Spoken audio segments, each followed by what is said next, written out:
everyone, it's Robin Riley for Bello's Designs. Welcome to my first video in our junk journal series. Today we are going to begin by creating our very first small junk journal. Before we get started with all of the steps here, I want to quickly invite you to join us in our Facebook groups. We have two of them. We have the Bello's Design Lounge, where we showcase all of our Lavinia products. And then we have another page called the Bello's Design a la carte. There we showcase all the other products that Patty currently has in her shop. You can also find us on other social media platforms, such as Instagram, Pinterest, and TikTok. All you have to do is search the hashtag Bello's Designs. As I said, this is going to be the very first video in this series that I am titling, Let's Create a Small Junk Journal. The first video, we are going to actually just create the booklet itself and a few of the pages, the journal pages that are inside. Before I get started though on that, let me give you a quick definition of a junk journal. And I do consider what I am doing junk journaling because I do use junk pieces of mail, leftover scraps. Now, there is a difference between creating a journaling book and a junk journal. But for me, I kind of lean towards that junk side of it so that I can use up scraps and different bits and pieces of paper that I find all over the place. And we'll talk about that as this progresses. So let me get to that quick definition. There are so many people on Facebook and on YouTube that create junk journaling, but I have a particular favorite. The woman's name is Pam. And Pam had sent out an email explaining junk journaling. And I started to include this in all of my journals when I'm sending them to someone for the very first time. And this is what it says. I'll try to do this quickly for you. This journal is meant to be explored, written in, doodled in, a place to log events or hide the little memories of life. It can be a diary, a planner. An art journal is an inspirational place. The possibilities are endless, and you choose its destiny. Thoughts and ideas can be captured in it and expressed. Favorite quotes can be logged, and sacred papers can be stored. It has sundry textures to entertain your senses and treasures secretly nestled inside. Here's some of those treasures. It is a journey of discovery in this journal and maybe into oneself. It's a keepsake. It's an heirloom treasure, something to be gifted, passed down, shared, kept, or even kept private. It has many tuck spots, as you can see here,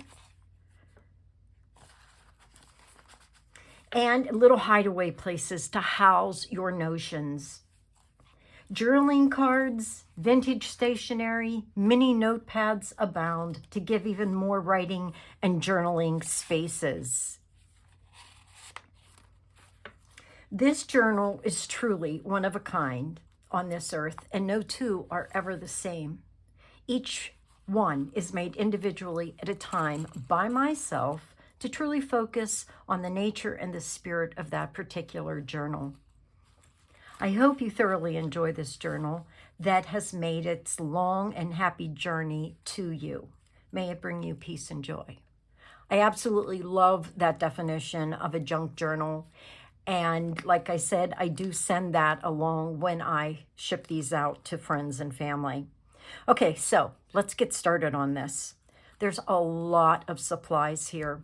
And because there are so many supplies being used, I'm going to try to break it down in a more simple manner. Instead of showing you all of the supplies right up front, for each session that we do, each section of the book, I will give you the supplies prior to completing that section. Okay, so in this, like I said, we are going to create the booklet first.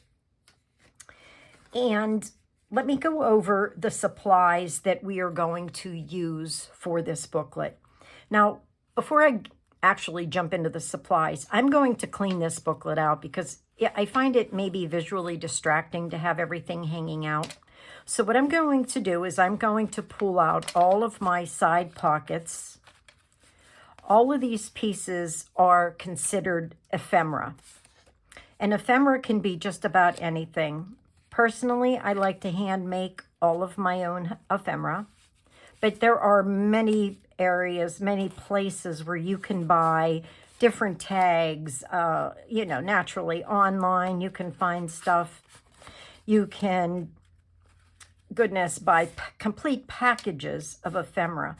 But I like making my own because then I can use the papers and I can coordinate, I think, a little easier all of the pieces. Okay, so there's my pile of ephemera that was in here. We'll talk about this on actually the third series that I'm going to be doing. We'll discuss how to create and make that. But for today, like I said, we are going to make the booklet. And let's look at the supplies that we'll need just to make the booklet itself. I am using a business size envelope. This is a craft colored envelope that I had found online a very long time ago. And it measures 9.5 inches by 4 1/8 inch.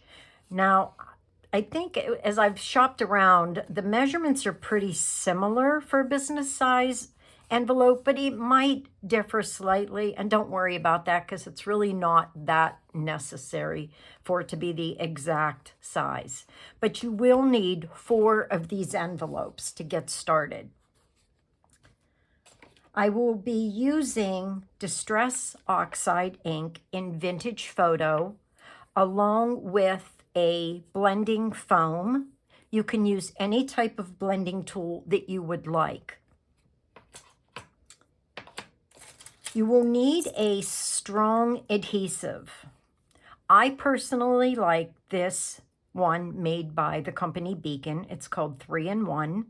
This is almost like, the best way to describe it is this is hot glue without the heat. Now Beacon also makes Fabri-Tac and, oh, there's another one, it's escaping me right now, Fabri-Tac, I'm sorry. And there's another one in the series, but they all work really well and they hold quickly. They give you a little playtime once it's adhered, but then once it's set, it is set. And since you're creating a book, you really want this to stick together. You need to store this upside down to keep the glue in the tip. And I've been using an old water bottle just to store it in. That way it's at its ready. You will need some sort of binder clips. These will hold our booklet together until it is secure. Now inside the journal itself, we will have to create some journaling cards. And to do that, I am going to be using a few different types of paper. My pattern paper is coming from this set in the forest, and this is made by Craft Consortium. Patty has several different types of booklets from Craft Consortium in her shop. They're double-sided, extremely wonderful card to work with. It's 150 GSM. Some of them are 200 GSM. So they're nice and sturdy and they're perfect for creating these journaling cards. And as you can see, I've literally cut out pieces because I wanted to utilize pictures from here. All right, the next thing that we will be needing. Now on the cover, which we will create this cover sheet together, you will need 1 piece of patterned paper to fit in that centered area. Now mine happens to measure 4 by 3.5 inches. I just wanted a small frame of the booklet around it. Again, your measurements may be a tad bit different depending on the size of your envelopes that you are using. Now inside of that piece will go a small junk piece. I am calling it junk because literally, if you can look, and see, I don't know if you can see the seams. I cut this piece out of a paper bag. So hence the junk. That's a piece of junk for me that I will be using. Now inside, we will create two of the pockets together. We're going to create one journal card, which we are going to leave blank on the front. That way, whoever you are gifting this to will have an area to journal whatever they would like. The other card we make, we will stamp, and the reverse side can be used for the journaling. Now, there are stamps that can be purchased that will create lines for you. You could stamp lines if you wanted. You could just take a ruler with a nice pen and draw lines. You can find stencils to create those lines. That's all up to you. But for our purposes, we're just going to leave it blank. Now the journal cards will measure, again, 4 inches by 3 1/4. All right, see here? And again, your measurements may differ a tad bit from mine. The way I designed this particular journal is on my left side, I have a pattern print, and then on the right side, I do a plain card and I stamp it. And I carried that patterning out throughout the entire book. Do you have to do that? Goodness, no. This is your book. This is your design. But this is what kind of keeps me focused, is if I can have a little bit of cohesion in the book that I'm designing. Once you get a few under your belt, you'll just come up with your own way to do this, and it'll zoom for you. But right now, it's going to take a little bit of practice. So for these journal cards, you're going to need 8 of these because we are going to have 8 pockets. 4 of which will be from pattern paper, 4 of which will be plain paper. And the plain paper that I used, I actually cut some pieces from scraps that I had laying around. Okay, again, these scraps are from Lavinia card that comes inside my stamps. Some of these scraps are literally junk, truly junk, because I cut them from envelopes that I received in the mail. All right. Sorry about that if you heard that. I have a neighbor with a noisy truck. All right. The next thing you're going to need, if you look on this page, there is a little tab. This tab is hand cut. I just cut these out. I traced a tab from an actual file tablet or file folder and cut them out myself. You're going to need 8 tabs cut. I like to double my tabs. So you need to start thinking about that. Now, some of you may even have, I believe I've seen punches that will cut that tab. And I do know there are dies available to cut those tabs. But no need to do that. You can just, like I said, trace one from a file folder and add that.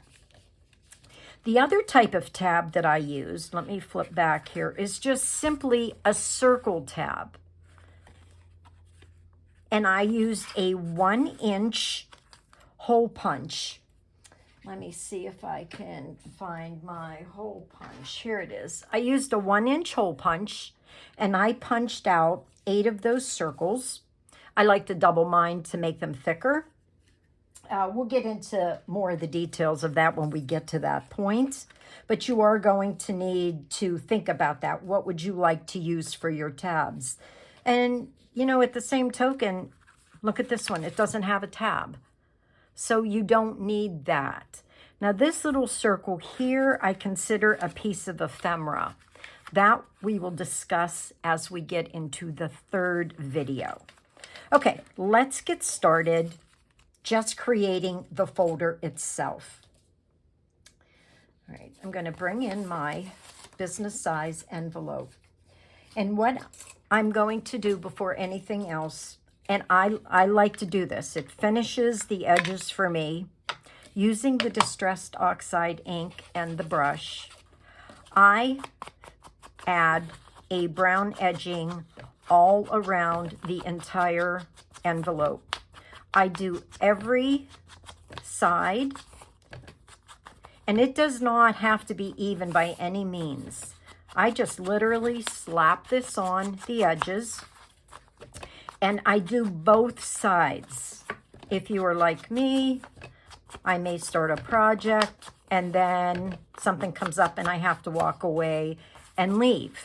So in that case, if I do this all ahead of time, get every edge done, then when I come back to my project, it's not like I'm going to have a missing edge, if you kind of get what I mean there. I just try to get this part done as quickly as possible and all sides. So as you can see, I did all 4 sides of the envelope. I did the flap because that's going to be our pockets when we put this together. I also flipped this over and I finished the edge of the opposite side of the envelope. Do you have to do this? No, you can do whatever you want. Remember, this is your journal. This is your own creation. I like the finished look. If you look around online and you see junk journaling, you'll see, at least I've seen, the majority of the junk journals really have a vintage flair. You don't have to do that by any means. You can make yours as contemporary as you would like. This is all up to you. Same thing with the brown ink here. You don't need to use brown ink.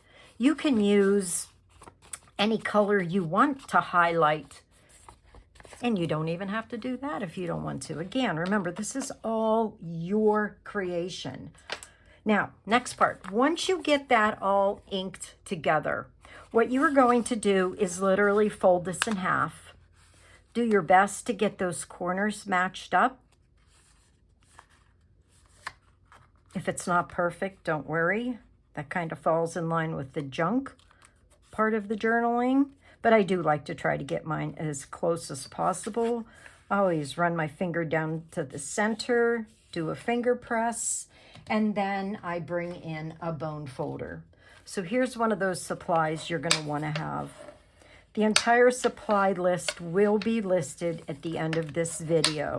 So don't worry about having to write any of this down. This was just overwhelming, I thought, the amount of supplies, like I said in the beginning. Now, we have another edge here. Let's get that edge covered in the vintage photo. And I am even going to flip to the inside and get a little ink in that center. I want to be able to see that. Okay, here we go. So there's the start, the very first envelope. Now, what you need to do is to finish the other 3 envelopes in the exact same manner. Now, I'm not going to bore you and make you watch me do this over and over again. It's the same process. So now what we're going to do is we're going to bring in our second envelope. Here's the first, here's the second, and we are going to adhere them together in this direction. All right, so let me bring in my 3-in-1 glue. And I do a very heavy coat of glue. I make sure the edges are covered as close as I can get to the edge. Now I can always squeeze some in there if I don't make it exactly on the edge. But then I put a nice coating all over. Now I do have a few seconds here. I do immediately cap this because it will ooze out. And making sure my flaps are in the correct position, I'm going to adhere these two. Again, I have some playtime, so I can line these up if they're not as nice as I would like them. Okay, I give a nice squeeze and a nice rub. All right. You'll get a little bit of oozing out of the edge, but don't worry about that.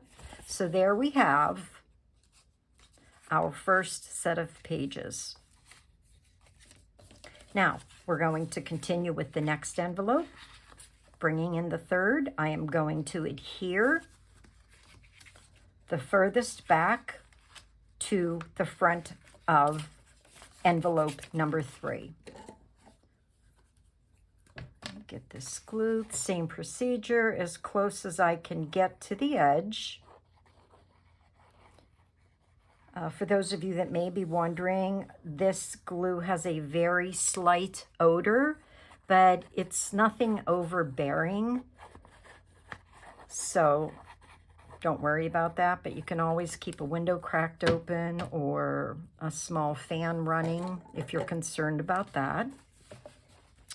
Now, making sure my pockets are in the right direction. I want those on the bottom. That's this lip. And I'm going to match this up closely. Again, I have a little bit of wiggle room. Rubbing. And there we go. Last one. I bet you can figure out how this is going to go, right?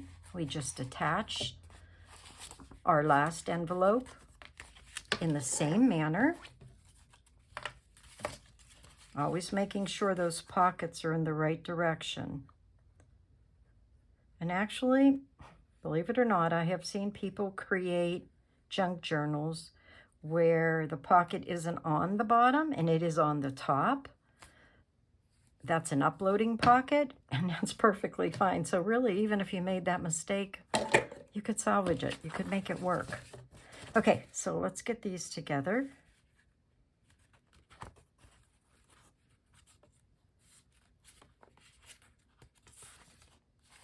All right, that looks pretty good. Now, this is where the binder clips come in handy.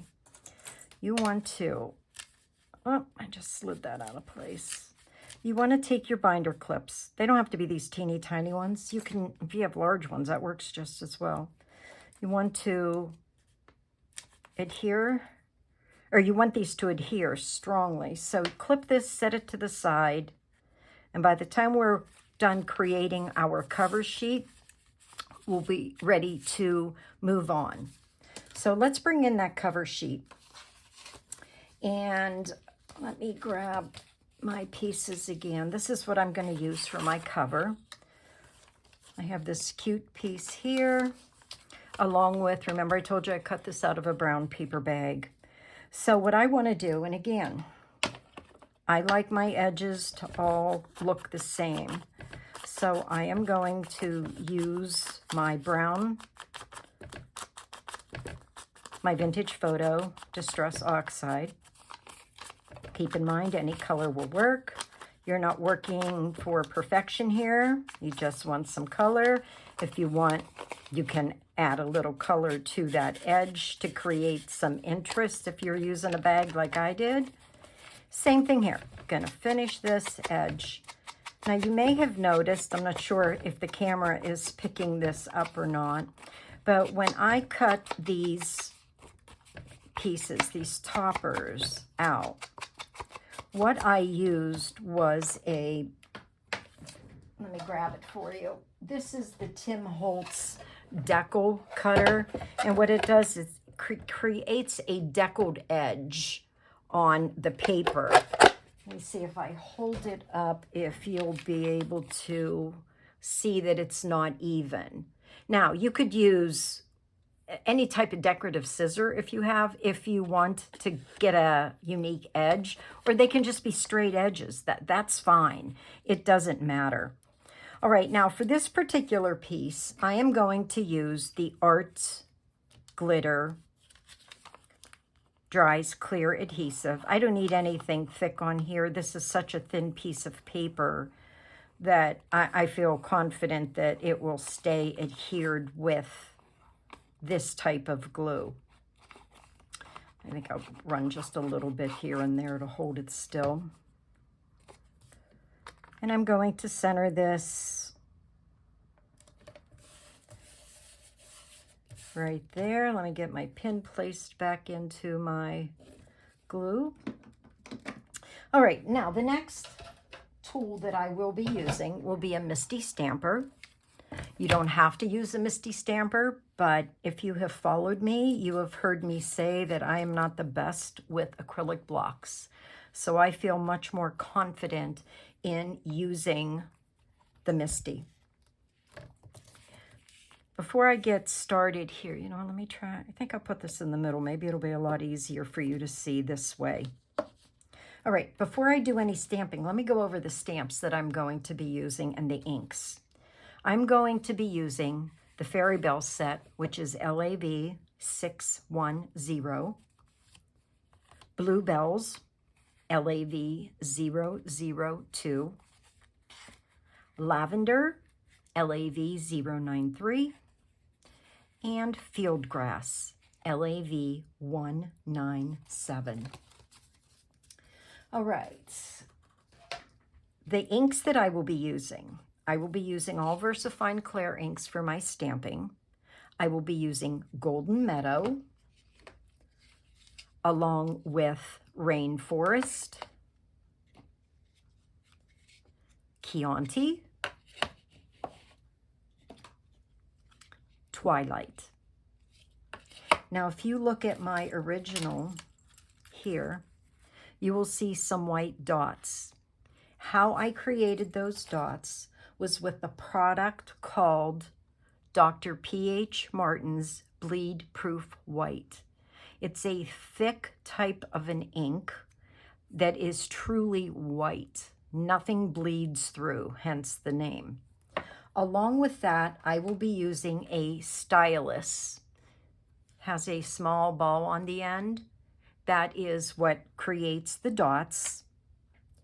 I will be using Moonlight White Brilliance ink, and what that will be used for is to create the glow around each of those dots.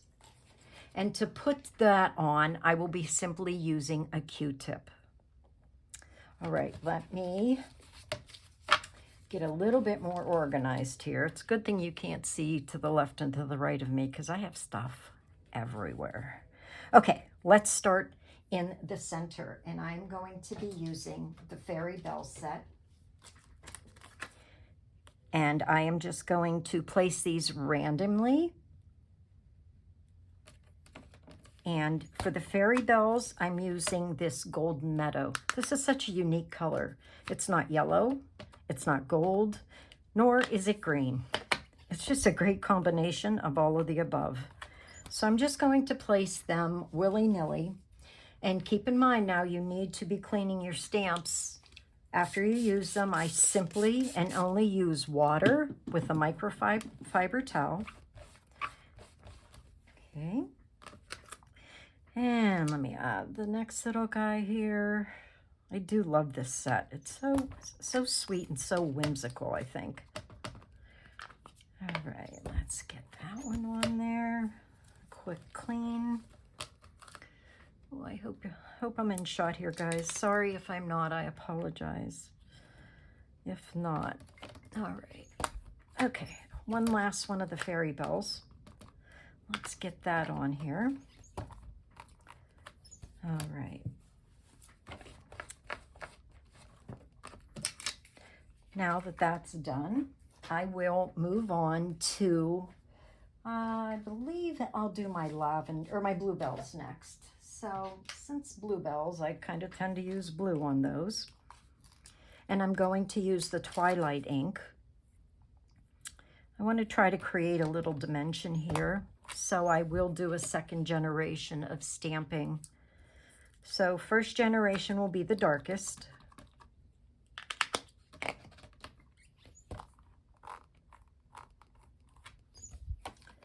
Then my second generation is going to be a tad bit lighter.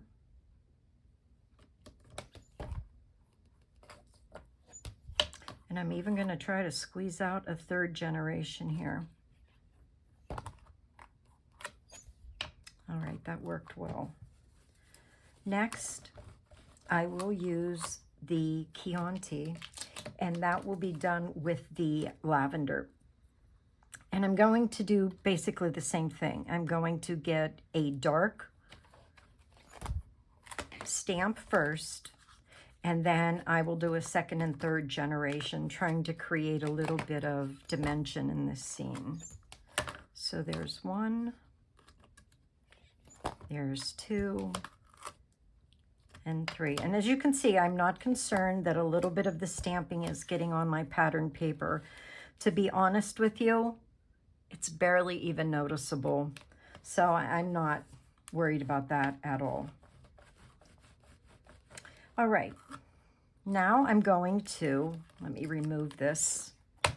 I'm going to create the dots using the Dr. P.H. Martin's Bleed Proof White. I just dip my stylus into the ink. You can see mine's getting pretty thick. It's a couple years old now. But if it's too thick, all I have to do is add some water to it. I kind of tap off some excess into the lid.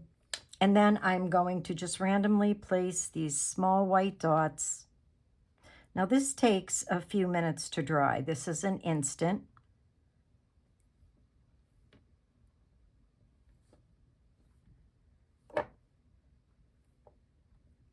So while that's drying, I am going to go ahead and finish the stamping.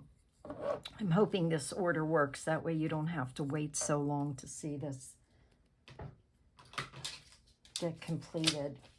All right, now I'm going to bring in the last stamp, which is the field grass, and I'm using the rainforest. Let me get my Misty back up here.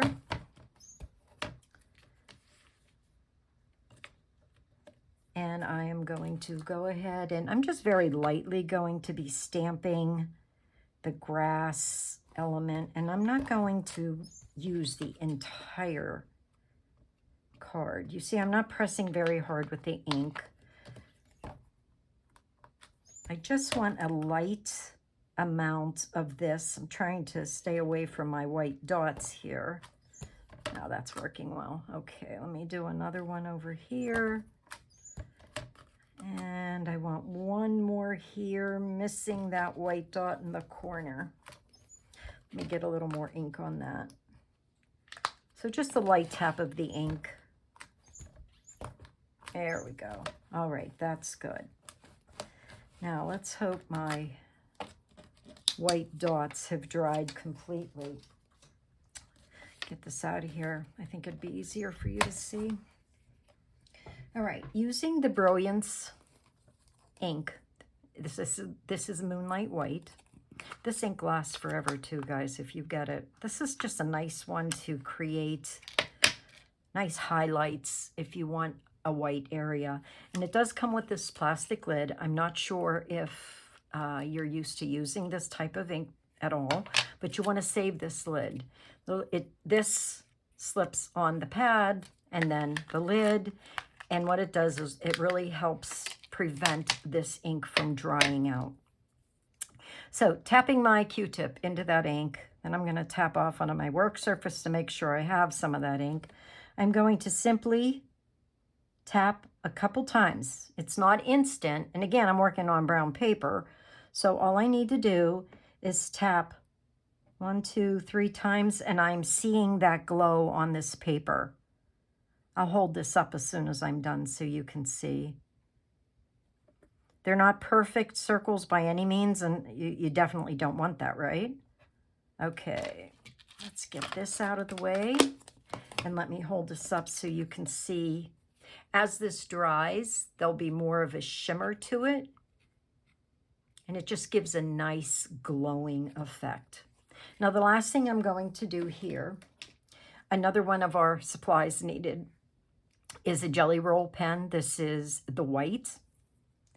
I've been having a lot of luck with my white jelly rolls lately, so I've been using them often.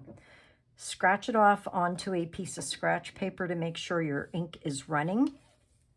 And I'm going to work this direction so I don't bump my hand into any of the white ink and the dots. And I'm just adding dots here and there just to add some interest and life to the darkest of the flowers. Same thing with the leaves. I'm just going to add a little highlight here and there.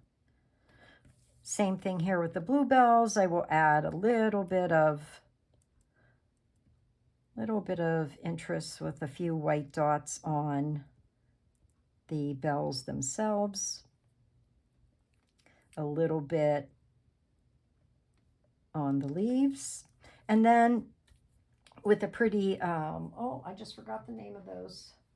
With these pretty flowers, the bell set, the fairy bells, I'm going to just add a little bit of white highlights to the petals. Again, you kind of do this stuff to your liking. Whoops. All right. There. Hopefully you can see a little bit of the highlight. It's really hard to pick up white. I know that. I'm sorry. I apologize. Okay, let's bring that book back in and take a peek. We're going to set this aside and let that dry. And I'm going to remove the binder clips. Set those aside. And that looks pretty good to me. All right. Still a little softness to the glue that's oozing out, but that's going to dry up nicely. And let's take a peek at the original one. What I did, and this will be in step 3, this is considered a piece of the ephemeras when I tie this off and add the charms. But you can see how my cotton string has covered the edge, so no one will even notice that. So not to worry about that. Now, before I adhere this cover piece to the card, we have to decide something. We have to decide how many pockets do we want. Now let me show you what's going to happen here. I'm going to just use straight scissors on this, but you could use that decal cutter if you wanted. But all I'm going to do, since this side of my envelope is sealed, I'm going to turn backwards. All right, so you can see what I'm talking about. It's darker here. This is naturally sealed.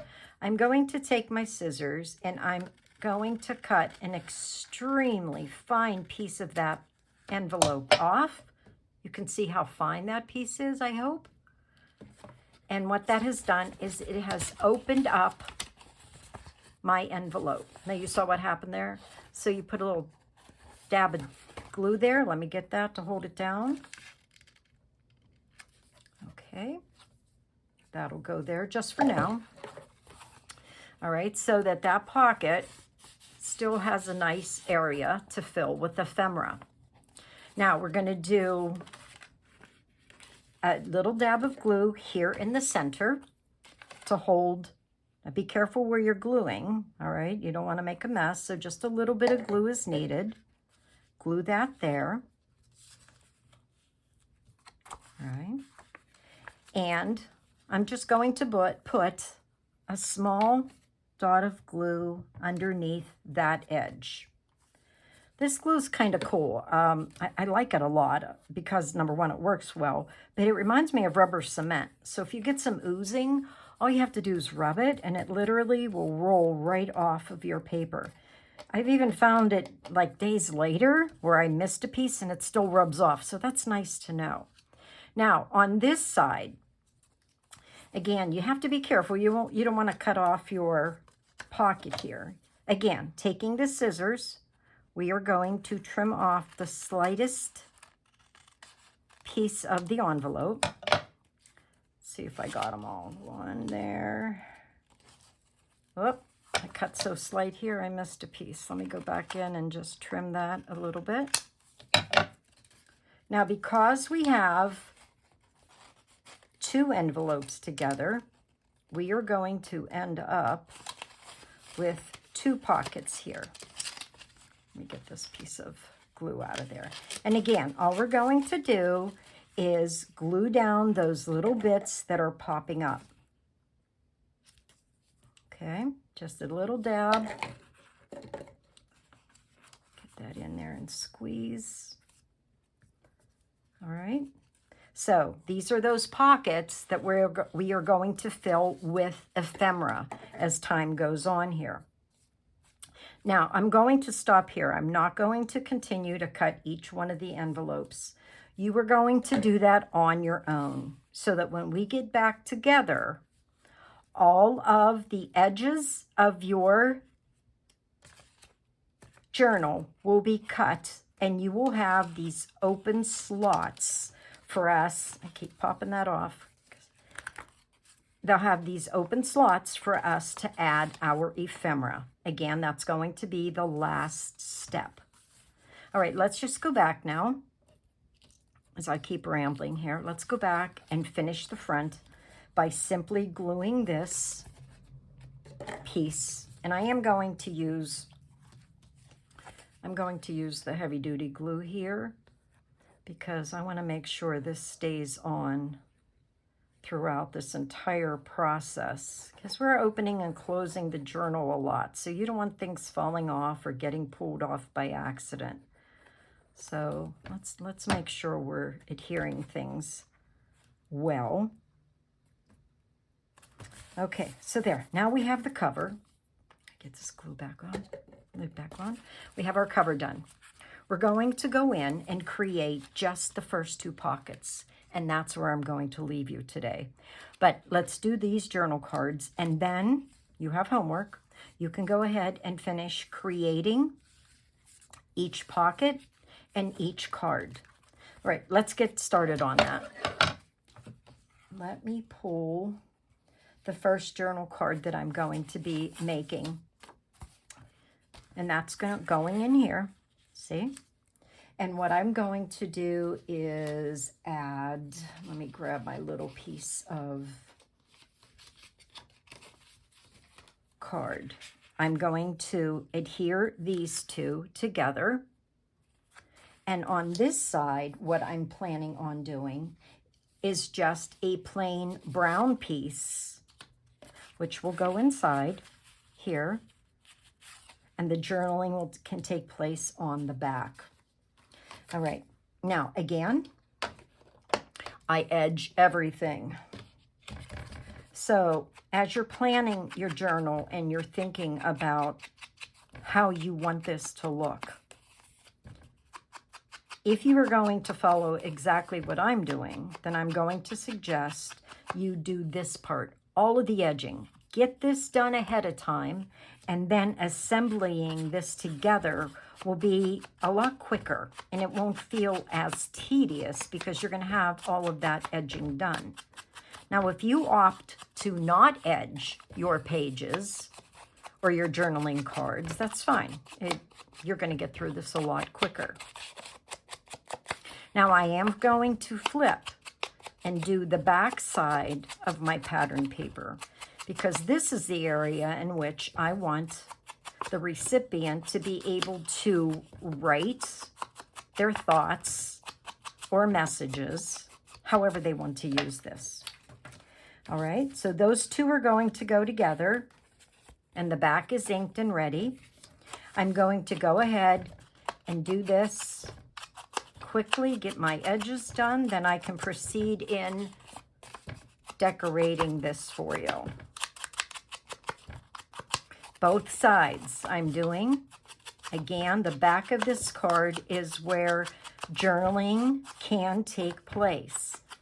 Now, the first card that I created, the first pocket here, is there's going to be 2 areas to journal on. And you know what? When you give this to somebody, it's up to them. They can journal where they want. I mean, somebody could actually journal on top of a stamped image.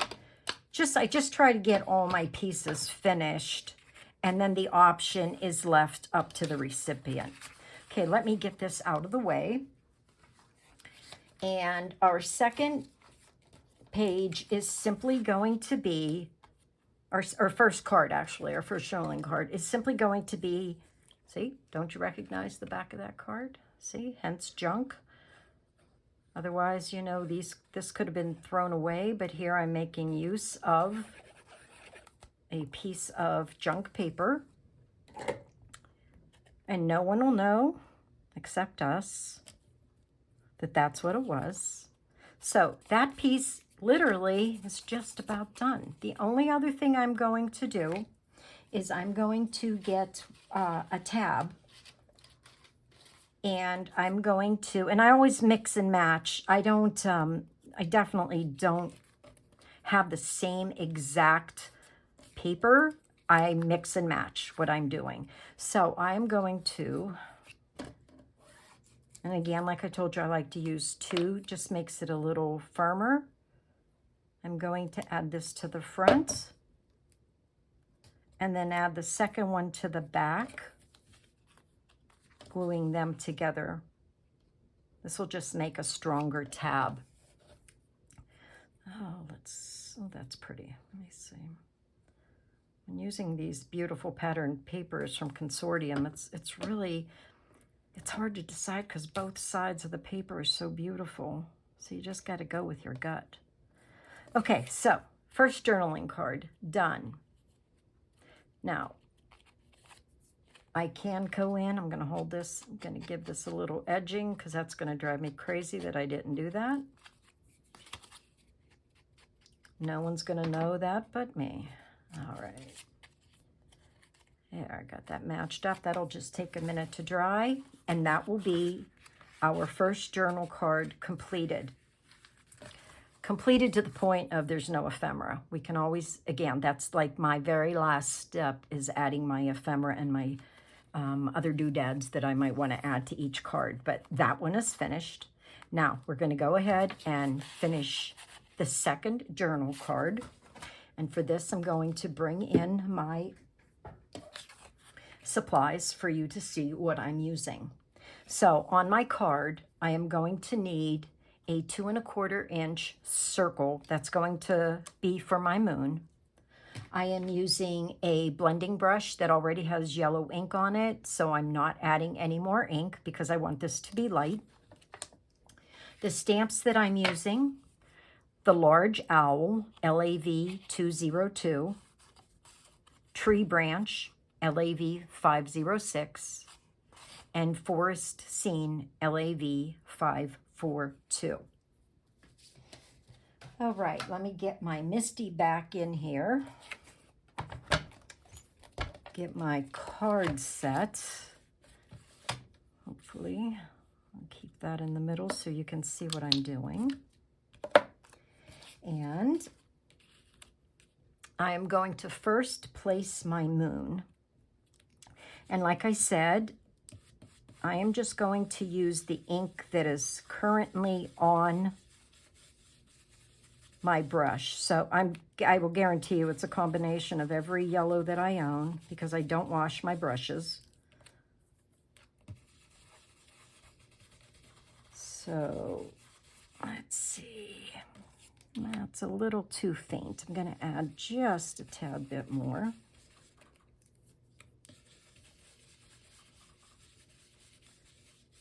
This mask came from a set that Patty has in her shop. You get a gazillion different circle masks. I'll have it listed below for you, the exact title of this sheet. You'll love it. All right, stamping. The ink I'm going to be using will be VersaFine Clair Pine Cone. And let me bring in my owl. I'm going to stamp it first. I want him to be coming across the moon. Let me get that secure. Add my ink. Oh, I think my pine cone's getting a little dry. Let me grab my other one. Hang on. All right, here we go. This one's better. There we go, much better. All right, let's get our owl placed. I still need to do a double stamp. Then again, it kind of looks like the owl's feathers. You know what? I don't know if you can see that. I am not going to double stamp. I'm going to let that be as it is. I kind of like that look. See, you never know when these surprises are going to happen. To me, that's kind of cool looking, like an actual owl. All right, let me get that cleaned off. And next, I'm going to come in with my branch, and this is the tree branch, and Gonna have to move this just a tad bit to give myself some room. And I'm going to just randomly stamp some branches, making it appear as if there are trees to the left of this guy. Okay.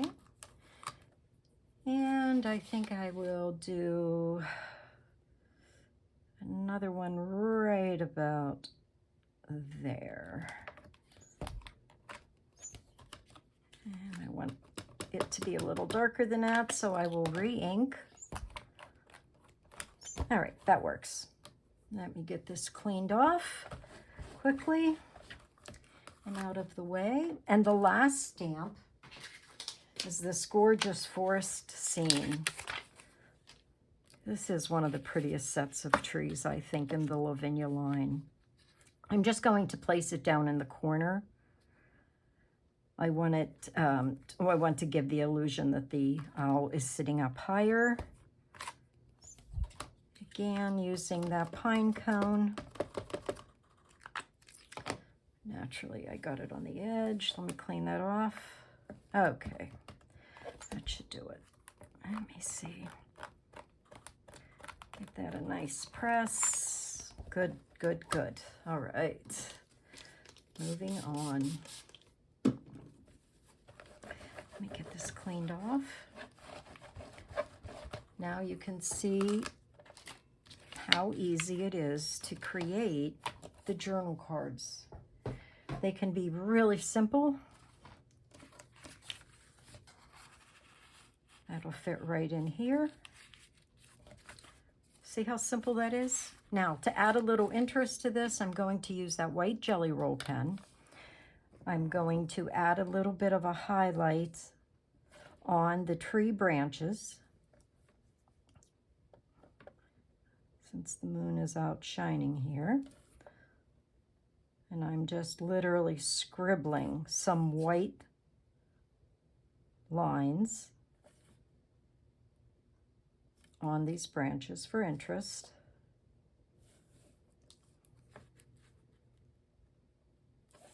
Just going to run a few short marks down these trunks. I'm not being too careful, as you can see. Let me get a few more highlights in here. You can play with this kind of stuff for hours. At least I can. Okay, and even on him, the owl, I'm going to give a little bit of a highlight here in the corner. Drag a little bit of that off. And I'm actually going to tap a little bit of white on his chest. There, that added some interest to him. And the final step, I'm going to be using a clear Jelly Roll pen. It has glitter in it, and I'm only going to put a few little sections of glitter marks around the moon. I'm not doing a ton, just a little bit here and there to give some shimmer to this card. And that's it. All right, so there we have. Oh, I don't know if you can see this, but there's a little bit of that glue. And if I just rub it, it's going to literally peel right off of there. Like I was telling you, it's almost like rubber cement that you can remove that. Okay, so this is what we got done today. We got our actual book put together, the 4 envelopes. And we created the cover card.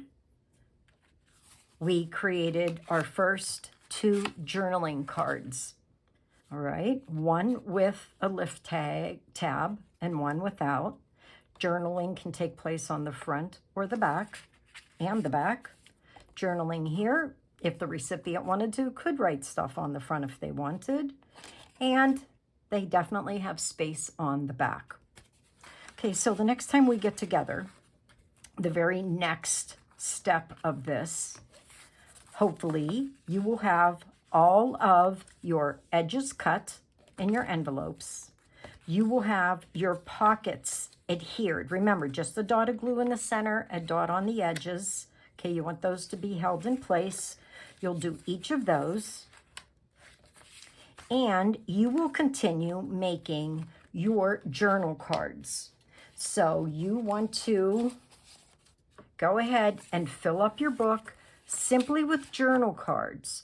Don't worry about adding the ephemera like this, but go ahead and you can add your tabs. Remember, there are circle tabs also that you can add. However you design and stamp will be great. Here's one that fell out. So next time we get together, you'll have that much done for me. And what we will do then is we are going to create something called a master board. A master board is so much fun. Definitely will not be a very long video, but it's going to help us prepare for the next and final step, which is creating the ephemera. And remember, the ephemera are bits and pieces of paper. And like I had told you, I like to use the paper that I have already used, all the scraps. And we're going to make tags. We're going to make fun little pockets with tags. And that's all going to come from our master board. I can't wait to show you how to do that. It's going to be a lot of fun. All right, guys, thank you so very much for watching me. I hope you enjoyed this. I hope you hang in there with me for the next 2 videos so that we can complete this book together. Take care, and I'll see you soon. Bye-bye.